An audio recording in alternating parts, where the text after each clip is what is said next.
vamos falar de coisas boas agora. Jesus, ele proferia ensinamentos reservados, né, como eu estava dizendo. Essa imagem dele eu achei graça, né, ele está muito hollywoodiano, mas sorrindo com a criancinha no colo. Mas para mostrar que era um homem afável, um homem que também estava ali nas casas das pessoas, sentado à mesa, ensinando, conversando, né, um mestre mesmo. Em alguns locais reservados, ele dava ensinamentos, realizava ali ritos, liturgias, hinos e invocações, e que alguns anotavam. Eu fiz esse resuminho porque é o que aparece nos apócrifos. Existem alguns escribas dentre os discípulos de Jesus, não só os que escreveram, né, o Novo Testamento. Na verdade, o Novo Testamento a gente só tem João e Mateus, porque Marcos e Lucas não conheceram Jesus e são de uma geração posterior. Mas nos apócrifos a gente tem, além de Mateus, a gente tem Filipe, tem Tomé escrevendo. Então, Jesus ensinando e Jesus fazendo ritos. Aqui eu trouxe para vocês um trecho do livrinho do Midi, aquele aluno da Blavatsky, chefe da seção esotérica, na época que ela era viva, que é o Hino de Jesus. Ele tem, pela editora Teosófica, esse livro, esse fundo amarelo, esse círculo com esse triângulo é a capa. Foi elaborado pelos meus pais, essa capa. E tem o hino disponível em português. Agora a gente vai fazer uma retradução dele com uma outra introdução no livro da Gnose de João. A gente vai lançar ainda. Mas para mostrar que esse hino é muito importante, né? Então o Midi, ele comenta que um bispo da antiguidade, chamado Serétios, da época de Agostinho ano 400, se não me engano. Então, muito tempo atrás, lá pelo ano 400, esse Serétios, um dos bispos, mandou para Agostinho alguns livros gnósticos. Então, ainda tinha naquela época alguns textos gnósticos fora da Bíblia oficial circulando. E ele manda para Agostinho esses textos.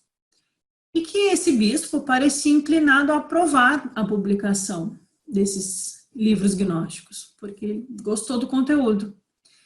E em sua resposta, Agostinho retira para uma minuciosa crítica um dos documentos, que é o hino.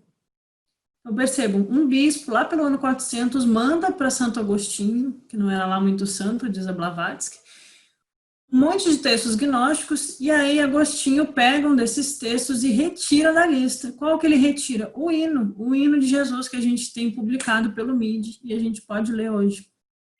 E aí o Agostinho diz o seguinte, faltam as aspas aqui antes do quanto. Quanto ao hino, que eles dizem ser de nosso Senhor Jesus Cristo, e que tão alto elevou a sua veneração, é comumente encontrado em escritos apócrifos não peculiares aos priscilianistas, que é um grupo gnóstico, mas usado por outros hereges. Agostinho acrescenta uma citação retirada da introdução do manuscrito gnóstico do hino, que diz: o hino do Senhor, por ele cantado em segredo aos santos apóstolos, seus discípulos, pois está dito no Evangelho: e após haver cantado um hino, ele subiu a montanha. Este hino não foi incluído no cânone, devido àqueles que pensam de acordo consigo próprios, e não de acordo com o Espírito e a verdade de Deus. Isto sim está escrito: é bom ocultar o sacramento do rei, mas é honrado revelar as palavras de Deus. Está em Marcos isso. E se lê: após cantar um hino, eles saíram em direção ao Monte das Oliveiras. Agostinho pega esse hino e retira da lista. E aí ele explica: esse hino ele é usado pelos priscilianistas, que é um grupo de hereges. Na verdade, é um grupo gnóstico. Quem são aqueles que pensam de acordo consigo próprios? Né? São os gnósticos. Aqueles que pensam de acordo com si mesmos, são os hereges. Herege é fazer uma escolha, pensar por si mesmo, né? Essa é a origem da palavra. Então, o Agostinho está tirando esse hino da lista porque esse hino era usado por um grupo gnóstico e ele não quer ser confundido com esse grupo. Não é porque o hino é ruim, é porque ele não quer que as pessoas tenham acesso a esse hino e porque esse hino era usado pelos gnósticos que ele estava combatendo. Mas ele está reforçando que esse hino é o mesmo que na Bíblia tem essa passagem, que após cantar o hino, Jesus subiu ao Monte das Oliveiras. Porque tem na Bíblia a menção a Jesus executar um hino, um rito com os seus discípulos. E nesse rito, nesse hino, eles são elevados ao Monte das Oliveiras. Talvez esse Monte das Oliveiras não seja um monte físico, mas um estado de elevação e meditação. Após o rito, eles ficam em silêncio e se elevam ao Monte das Oliveiras, onde os ensinamentos mais profundos são transmitidos por Jesus. Um ritual espiritual, né? Não um rito vazio. Isso também mostra que Jesus tinha um grupo de eleitos, um grupo de alguns discípulos, aonde ele fazia transmissões, como um hierofante, um teurgo, alguém que sabe lidar com essas tradições da magia divina, né? E ele fazia essas transmissões aos discípulos. E o seu principal grupo de discípulos foi chamado de ofitas. Isso é uma informação que a gente sabe hoje em dia, mas a gente encontra na Blavatsky também. Ofitas são os seguidores da serpente de sabedoria. Assim como Nagarjuna aprendeu com os nagas, que são as serpentes. Na doutrina secreta a gente encontra essa menção à serpente como um símbolo da sabedoria. E Jesus falava ser de sábios como as serpentes. Então, o seu grupo mais íntimo de discípulos avançados, eles foram chamados de ofitas, os seguidores da serpente de sabedoria. E aqui uma imagem de Jesus fazendo um rito, que não só é a Santa Ceia essênia, né, com a mesa, os 12, a partilha do suco de uva, que é vinho novo na regra dos essênios, e o pão, com toda a liturgia ali, o ensinamento envolvido, como também tem relação com outras tradições espirituais, que é a tradição do grau. A tradição do grau a gente encontra no hermetismo egípcio.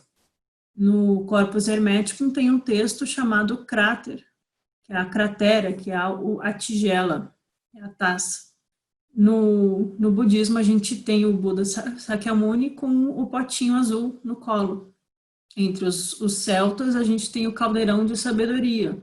Então, Jesus, ele é um dos portadores dessa tradição do grau, que é uma tradição espiritual dos mistérios maiores. E é isso que está simbolizando também na Santa Ceia. Eu trouxe algumas passagens de Isis sem véu que mostram que Jesus era um teurgo.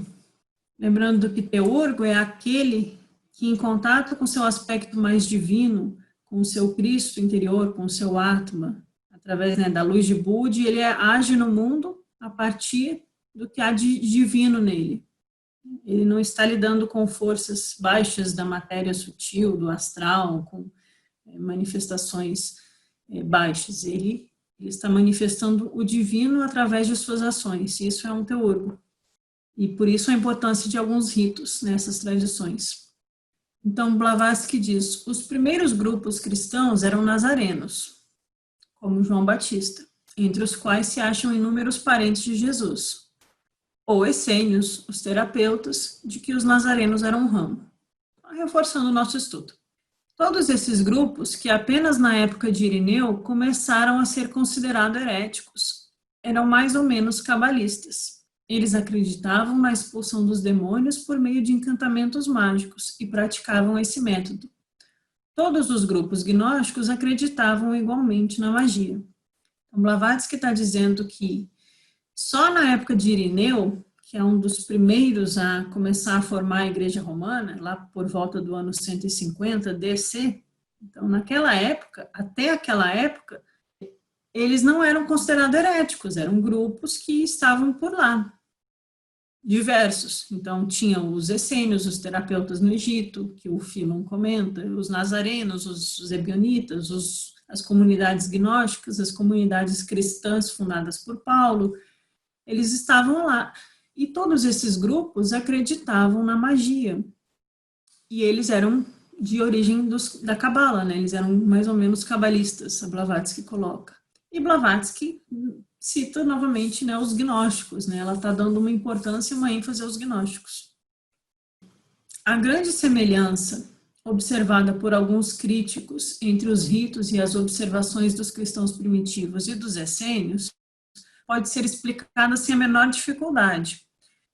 Em comum com Pitágoras e outros reformadores hierofantes, Jesus dividiu seus ensinamentos em exotéricos e esotéricos, seguindo fielmente os procedimentos pitagórico-essênios. Ele jamais se sentou à mesa antes de dizer graças. E aí ela cita Flávio Joséfo: o sacerdote reza antes de se pôr à mesa, descrevendo os essênios. Jesus também dividia seus seguidores em neófitos, irmãos e perfeitos. Ensinamos a sabedoria entre os perfeitos, diz Paulo em suas cartas. Aqui a gente tem alguns elementos. O fato da observação dos ritos, né, que a Blavatsky vai reforçando o que acontecia, que esses ritos têm pontos em comum com as comunidades pitagóricas e essênias, e que Jesus dividia os seus ensinamentos em exotéricos e esotéricos. Isso para nós, na Sociedade Teosófica e outros, isso não é novidade, né? Eu sei que para ninguém aqui isso é novidade. Mas é sempre importante a gente reforçar que ele tinha, sim, um ensinamento esotérico, que havia um esoterismo cristão, que os gnósticos tentaram preservar.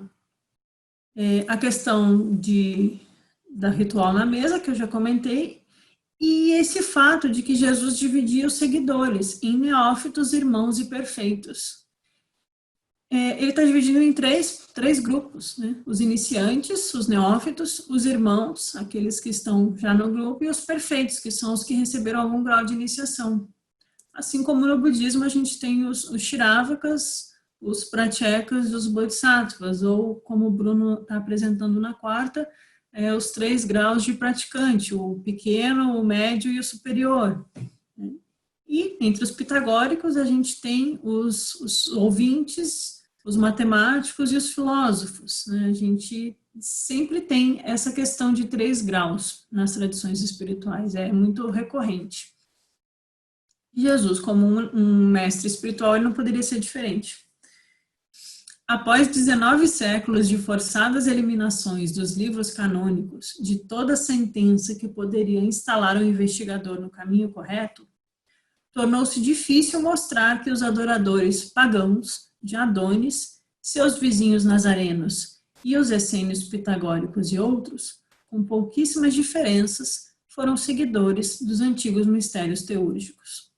Blavatsky está reforçando que ao longo da formação dos livros canônicos, foi deliberadamente sendo retirado menções a esses tipos de associações e práticas que levassem o leitor a associar o cristianismo com outras tradições. Então, foi algo proposital, mostrando que os pagãos, entre aspas, gregos, né, os nazarenos, os essênios, os pitagóricos, todos eles foram seguidores desses antigos mistérios teúrgicos, dessa magia divina, que também é a magia dos 3 reis magos, do zoroastrismo.